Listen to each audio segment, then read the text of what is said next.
the sex world?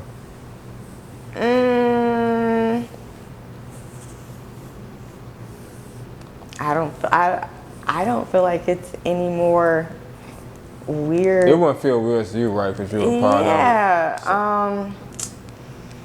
But woo, them like some weird fantasies. People do be having some weird sexual fantasies, and I hate to even like include them in the sex world because I feel like there's like a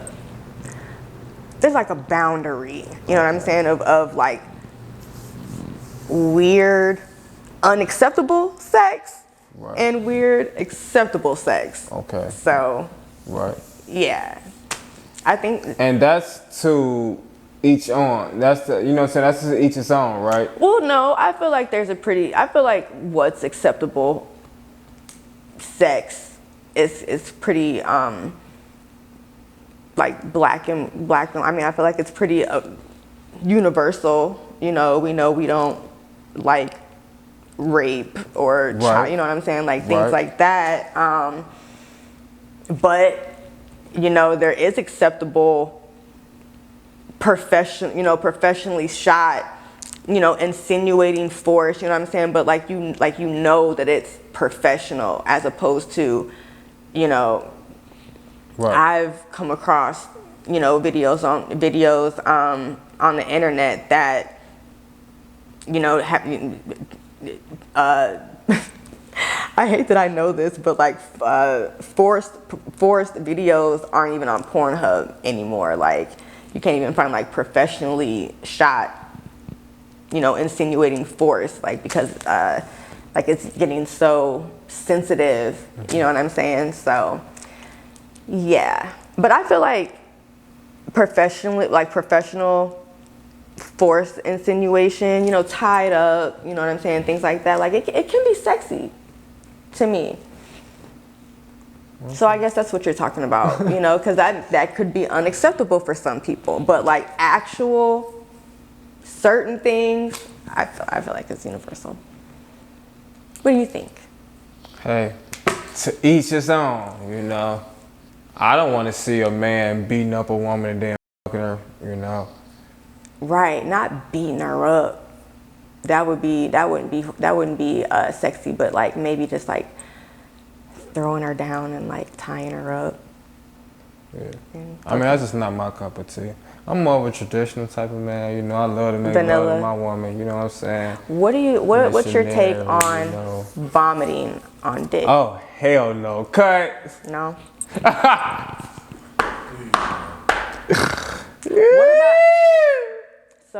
What about like extreme amounts of spit? Ah, you're doing too much. Keep it in the mouth. You ain't even gotta do all that, you know? Okay. Just do what you gotta. Put a little twist on it. And that's why I feel like I'm such a great dick sucker, because I feel like I could do it anyway, you know? Yeah. A lot of guys, I feel like more guys like to be drowned, but I could keep it in my mouth too. I mean, I feel like the drowning part I feel like that's more for the aesthetic. You know what I'm saying? No, damn. That's how I even started the niche that, you know what I'm saying? Because like before I even started shooting, so many guys would tell me that my head was so great. And most of the time, like when I'm getting ready to suck dick, guys always have to get a towel, you know, because the spit's always like running up and stuff like that. But they like that. Right. Some men like it, yeah. Yeah. But not all men, because I have definitely met some men like it. Yeah, I have definitely met guys that just I don't like all that spit. Because where you think that spit going? Straight down to the asshole. Yeah. You feel me? And you know what? And that's how you get COVID.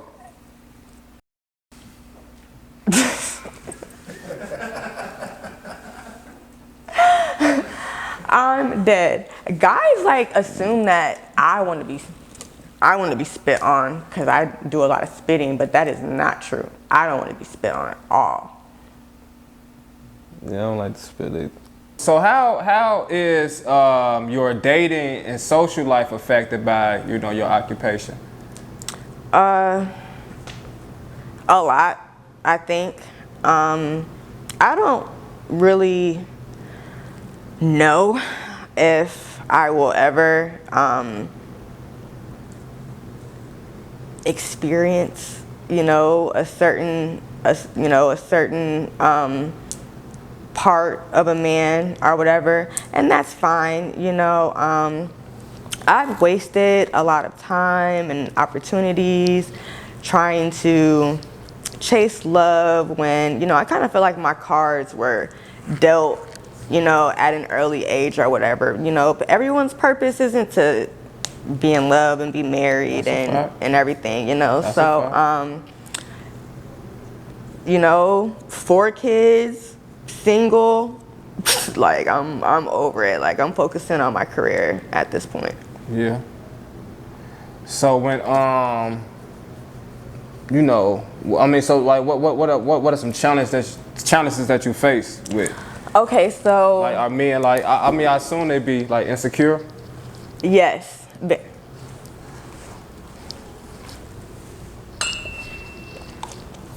Very insecure, and what be crazy about it is I've always been very, very transparent with any guy that I'm dealing with. All my relationships start out as friends. I never expect for a guy to want to date me because of what I do. Like I sell pussy up until the day that you know, you gotta let me know that we're in a relationship because this shit is for sale, and they all know this, you know what I'm saying, and this is the script. She say this shit for sale. No, for real though, like this is the script. Oh, I don't care, you can get your money, I just want to be with you. Right, that's what they be saying, right? Man, like, and I fall for it, you know. And I have this, I don't know why, that I think that these men can kind of like, I kind of be wanting to pimp a little bit. Like I literally be wanting my niggas to pimp me, you know. Like I wanted, like, especially when I started my OnlyFans. Like I didn't have to, when I got in a relationship with who I was in a relationship when I had my OnlyFans, I did not let anybody book me. I did not shoot with anyone else. I was very transparent with him. I only shot with him. Like, it was all about him. I think having a woman on your team, like, I would do anything for my man, like literally anything. If we lose everything and, you know, and it's an emergency and like there, and that can happen.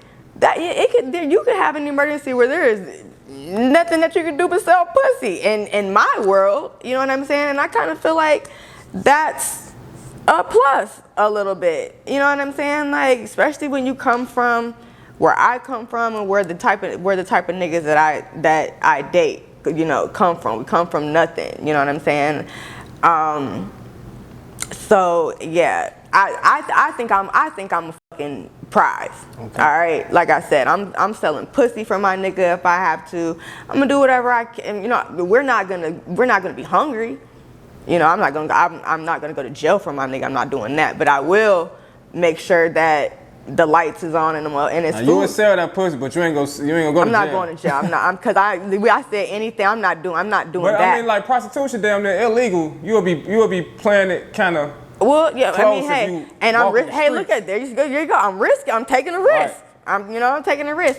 But so yeah, you know, when I get in a relationship with these guys, you know, I put it all out on the table. You know what I'm saying? I pay bill. You know, I do everything. You know what I'm saying? I always, by the end of every relationship that I've ever been in, I am the one giving 90%. And when I say 90%, I'm talking about I'm keeping the lights on. I'm paying the bills. I'm taking care of the kids. I'm doing everything. And people will literally sit back and watch you do that shit. Watch you exhaust every, you know, resource or, you know, everything that you have. You know what I'm saying? And, you know, if you allow it, and that's something that I've learned, you know, throughout my relationships or whatever. So, Look, I'm babbling. What's... So when I was doing my little research, I found out that your neck was so good it had niggas shooting out your crib. Mm-hmm. That's true? You know, that's funny. I wouldn't say that it had anything to do with the neck. Okay. Because, you know, I would like to think that my neck was so good that it would make a man love me. Right. Like not shoot, right? You know, but like, I mean, good head make a nigga do crazy shit. You now, know, like I would hope, you know, and that's how good I want my neck to be, you know, to make a nigga just love me to death, give me everything I want, and, you know, but that nigga was psycho. We had been broken up for months, you know what I'm saying? I don't know if he did drugs that night. I don't know what came over him to make him come to my house and do that, but yeah, it's a warrant out for his arrest, and I hope his ass gets caught. So you had a situation in which a guy that you used to date came and shot up the place you were living? Yes, we were arguing on the phone. You know, nothing nothing more or less than an argument. Then, you know, we had been together for 2 years. And so, yeah, we were just arguing back and forth through text message. I went to sleep, woke up to him kicking my door in. He kicked the door open. And I heard the gunshots outside or whatever, and called the police. He never came in the house. He just kicked the door open, shot around the outside of my house, and pulled off. And what's so crazy is another nigga drove him to my house to do that. So you got dumb and fucking dumber, you know what I'm saying, doing some irrelevant ass shit. And what he did, he really did it because he didn't think that I had cameras, but I did. I got it all on camera. Oh wow.